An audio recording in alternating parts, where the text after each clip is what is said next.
Hey, welcome back everyone. It is now May the 4th of 2021. May the 4th be with you guys. I hope that you're having a fantastic day.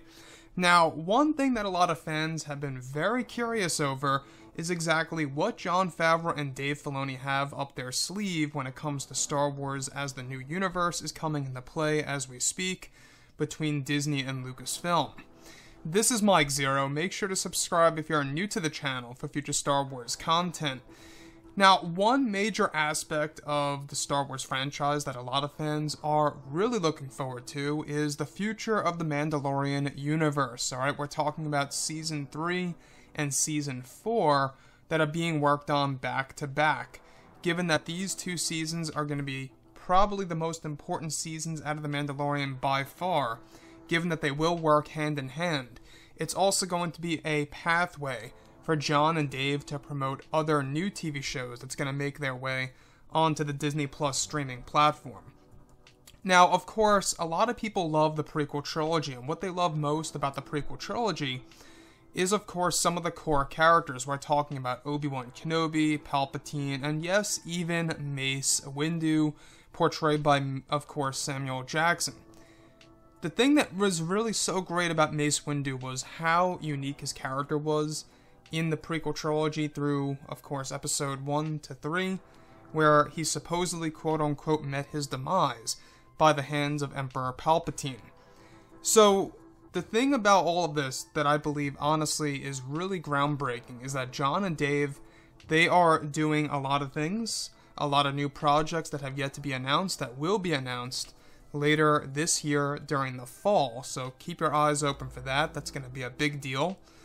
The thing that also really is going to be a big surprise to a lot of fans is, of course, what Jon and Dave are doing with the character of Mace Windu.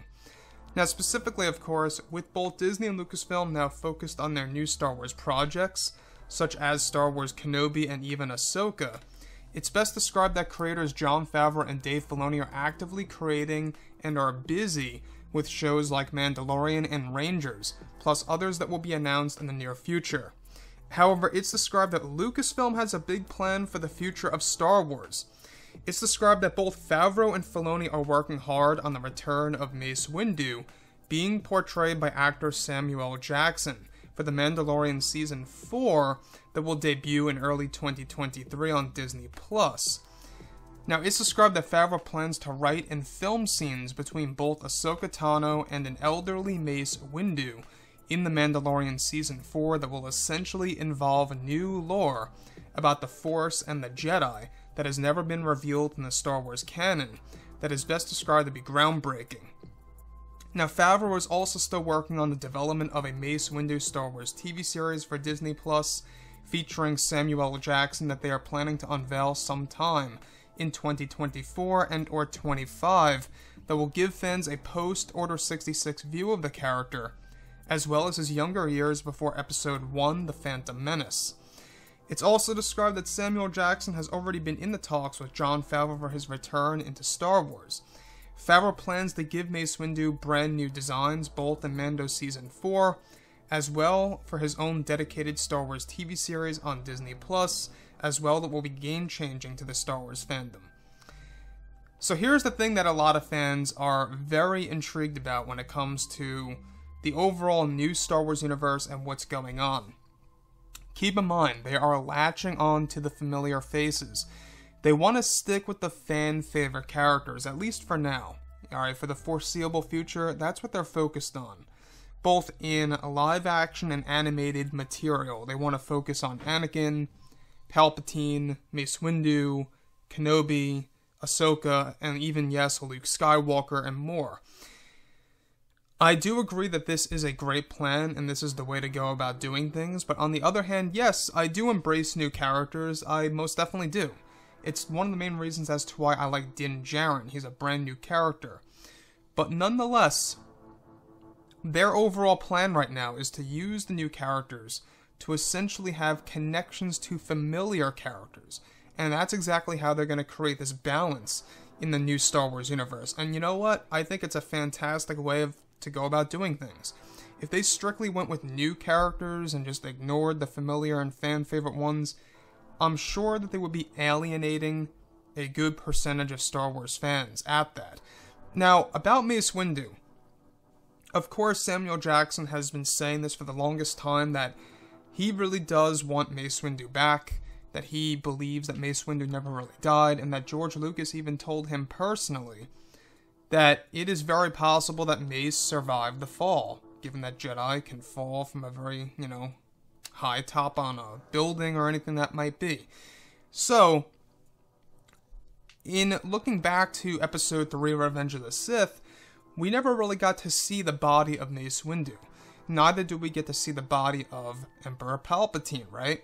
So, that's exactly why they're able to take advantage of bringing back characters. Now, I will agree that bringing back characters isn't necessarily the best way to go about doing things if they are presumed dead in, past installments.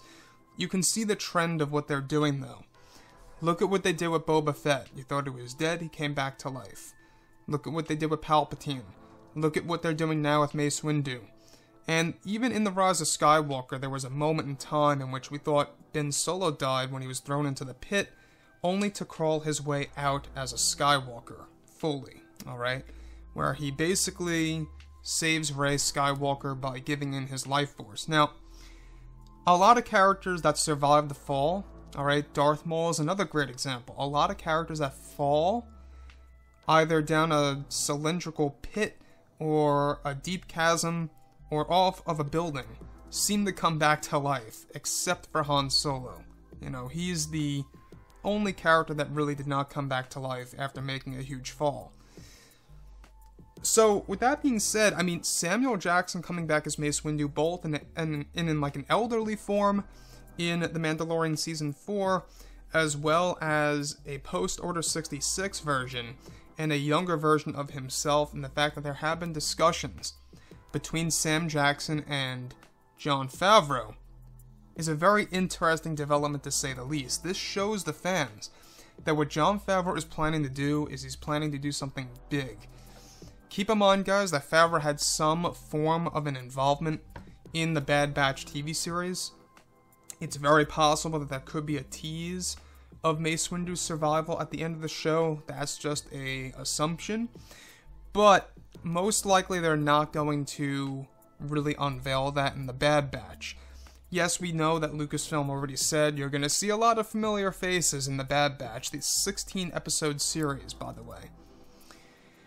So for the next 15 weeks, alright, give or take, it's going to be a very interesting story to watch the Bad Batch unfold, and what familiar characters are going to come out of that.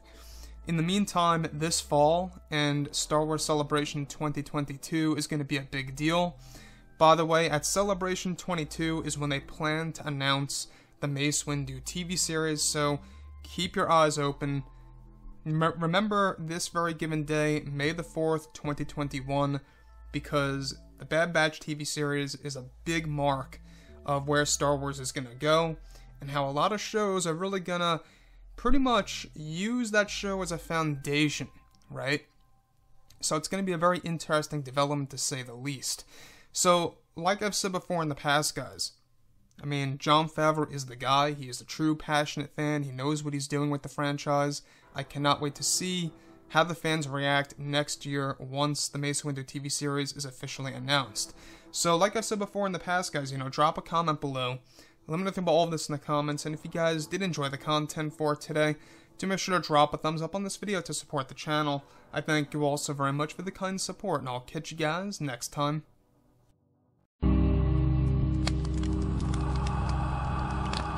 Thank you.